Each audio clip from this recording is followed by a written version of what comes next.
very much for sticking to time. So our final candidate is Pippa Allen. Are you going to... It's off at the moment. It's on. No?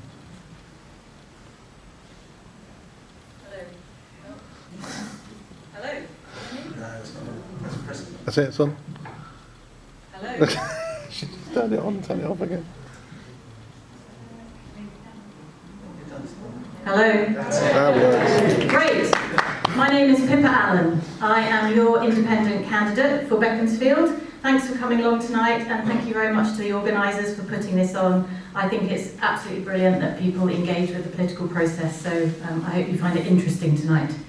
Personally, I felt politically homeless for a very long time, so I decided to stand as an independent candidate to offer an alternative, a chance for real change away from the limitations of the two-party system, which I believe is completely broken. I want to offer to try and rebuild democracy, and to try and rebuild public trust in the parliamentary system.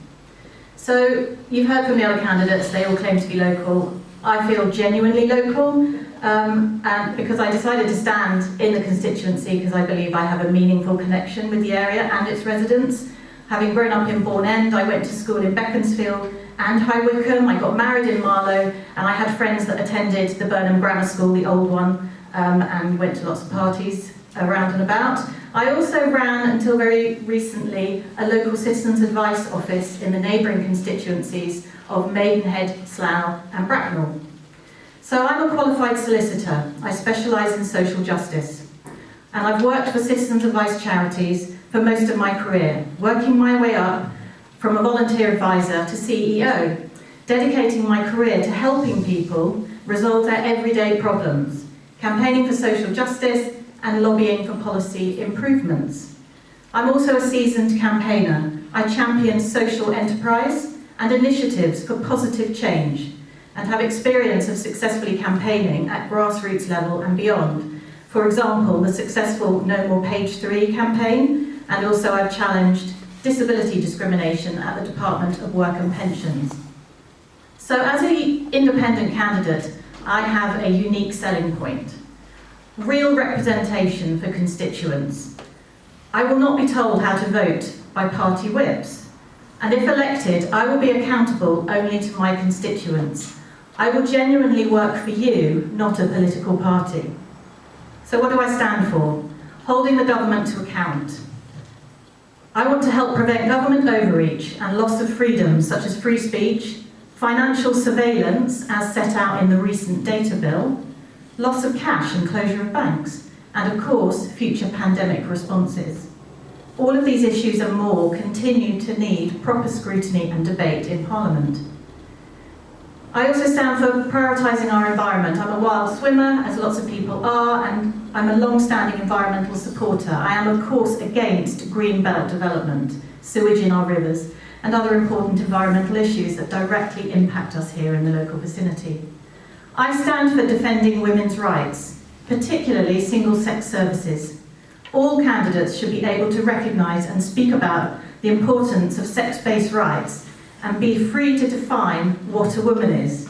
The main parties seem to be jumping on the bandwagon at the 11th hour now, as they finally figured out that women make up 51% of the population.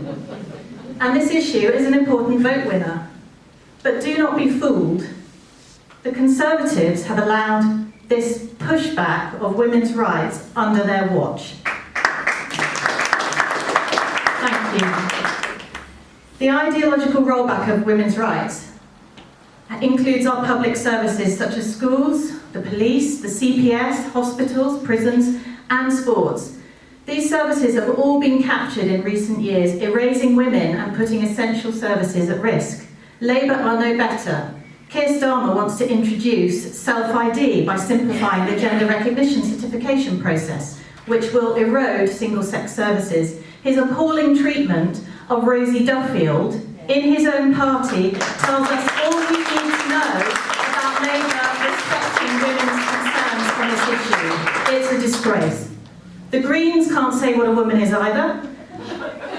and they want to bring in self-ID. Reform, unfortunately, John. They couldn't even get the name of the relevant act right in their manifesto, so I just wonder whether they've even read the Equality Act. And the Lib Dems, well, Ed Davey thinks women can have penises. And the Lib Dems manifesto clearly commits to self-ID, which is not such a fair deal for women and girls, is it?